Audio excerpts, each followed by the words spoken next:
Today, we're looking at the Atramentis Silver Grey. Hi, I'm Adam, and I'm an ink guy. I get inks, test them, and share the results with you. Now, the Atramentis Silver Grey is a gray ink.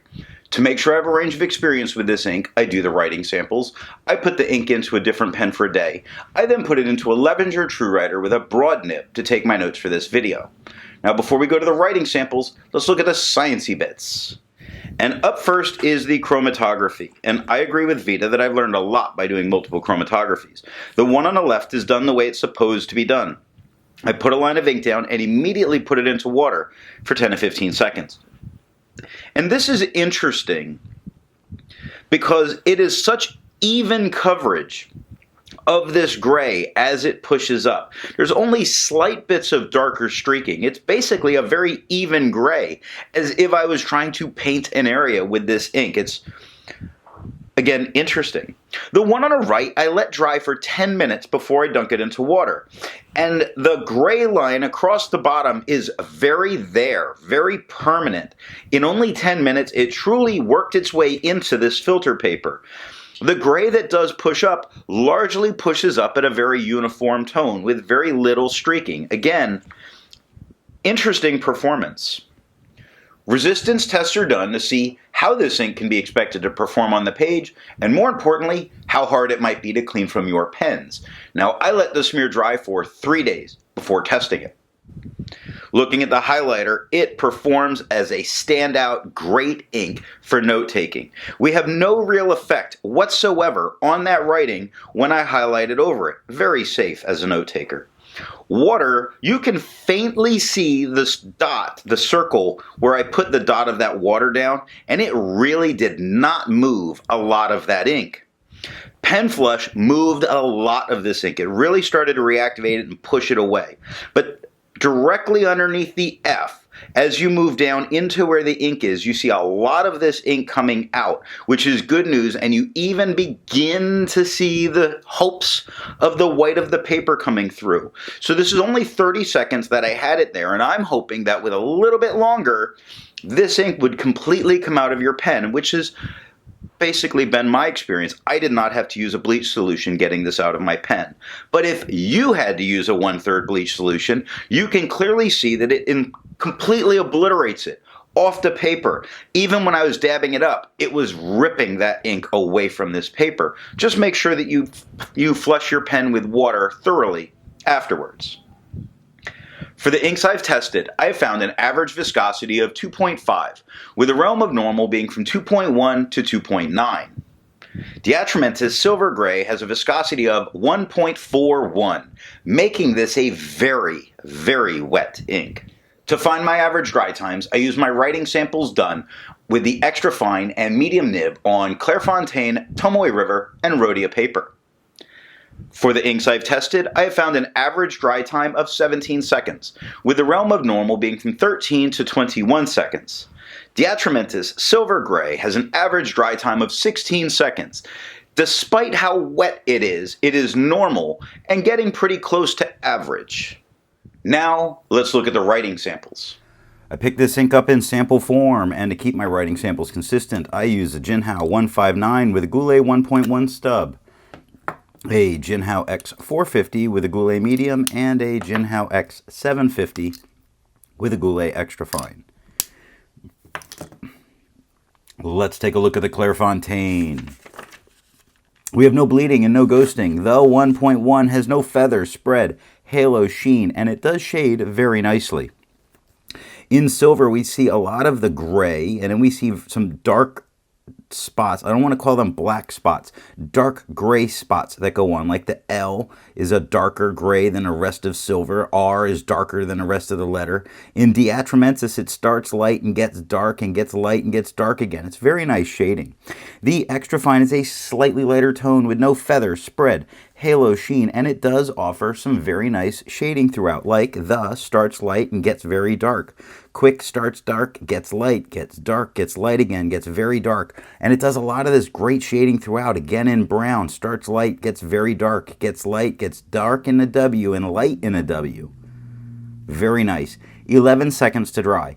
The medium is about the same tone as the extra fine. It has no feather, spread, halo, sheen, and beautiful shading. Fox starts very light and works its way very dark. Brown starts very dark, works its way light and dark again. Beautiful. 17 seconds to dry. The scrubby for both shows plenty of color variation, and we got a lot of color variation. And the smear test, you could recover this if you smeared while you were writing. Tomoe River. No bleeding. We do get some ghosting. Put it on a white background. Clean white background. We get some ghosting. It's not too bad, especially for Tomoe River.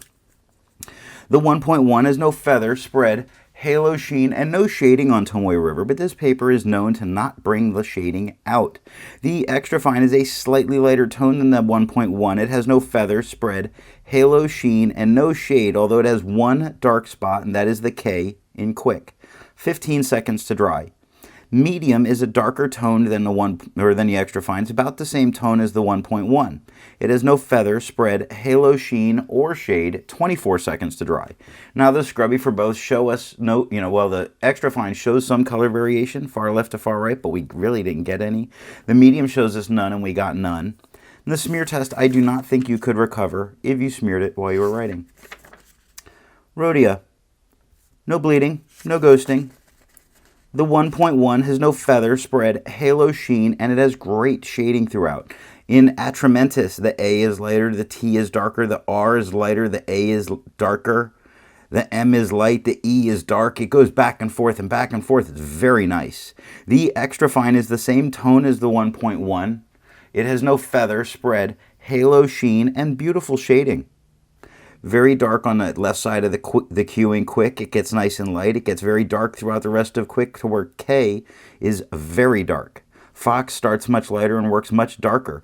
Over starts dark, gets light, gets very dark again. Beautiful. And 12 seconds to dry. Now medium is a darker tone than the extra fine or the 1.1. It has no feather, spread, halo, sheen, and none of the shading comes through on the medium. It took 18 seconds to dry. The scrubby of the extra fine shows us some color variation, and we get some, and the medium shows none, and we didn't get any. The smear test you could likely recover if you smeared while you were writing. Life paper. No bleeding and no ghosting. The 1.1 has no feather, spread, halo, sheen, and almost no shading, and I think that's a result of this cream color. There's a spot or two of it being a little darker, like the top of the T in Atramentis, the other T in Atramentis, the Y in gray, all a little bit darker than the rest of the writing. The extra fine is the same tone as the 1.1. It has no feather, spread, halo, sheen, and it has some very nice shading. In the, it starts light, gets dark at the H, lighter at the E. Quick starts dark, gets very light, gets to a mid-tone and very dark again. And the very dark is never black. And it does this throughout all of that writing. 9 seconds to dry. Medium is a much darker tone. It has no feather, spread, halo, sheen, and no shading. Once this goes dark, that's it. You're stuck at the dark. That's what I'm getting with this ink. It took 13 seconds to dry. The scrubby of the extra fine showed us some color variation, and we get some color variation. The medium showed none, and we got none. And the smear test, you could recover this if you smeared while you were writing. So, Apica paper. No bleeding, no ghosting. The 1.1 has no feather, spread, halo, sheen, and no shading. I don't see any shading coming through here. The extra fine is a slightly lighter tone than the 1.1. It has no feather, spread, halo, sheen, and it does offer some nice shading. Like in the word brown, the R is definitely darker than the letters around it. K is darker in quick. The end of the H into E in the is very dark. Fox starts light and works its way dark. It's beautiful. 6 seconds to dry. The medium is the darkest tone on the page. No feather, spread, halo, sheen, and again we lost the shading with it being much darker. 9 seconds to dry. Now the scrubby of the extra fine shows us color variation, and we get color variation. The scrubby of the medium shows color variation when you look far left to far right, but I don't get any in the writing. And the smear test, you could recover this if you smeared while you were writing. Franklin Christoph paper. No bleeding, no ghosting. The 1.1 has no feather, spread, halo, sheen, and no shade. The extra fine is a slightly lighter tone than the 1.1. It has no feather, spread, halo sheen, and no shading, 5 seconds to dry. The medium is a darker tone than the extra fine, and it's even darker than the 1.1. It has no feather, spread, halo sheen, or shade, 7 seconds to dry. The scrubby of the extra fine shows us some color variation when we look far left to far right. We didn't get any. The scrubby of the medium shows us none, and we got none. And the smear test, still, you could read this if you smeared while you were writing. And that is all that I have for the writing. Instead of finding inks that look like the Atramentis Silver Grey, I would prefer to find an ink that complements its color on the page. I chose a nice blue Noodler's Qternity. Before I give my opinion on this ink, I would ask, if you've enjoyed this video, give it a thumbs up. And if it's your first time here, I would invite you to subscribe. So what do I think of the Atramentis Silver Grey? I think it performs amazingly. I think it has great shading in its writing, which is very nice with a gray ink. I think the fact that it takes notes very well, if you were to go back and highlight over it, is another standout great quality of this ink.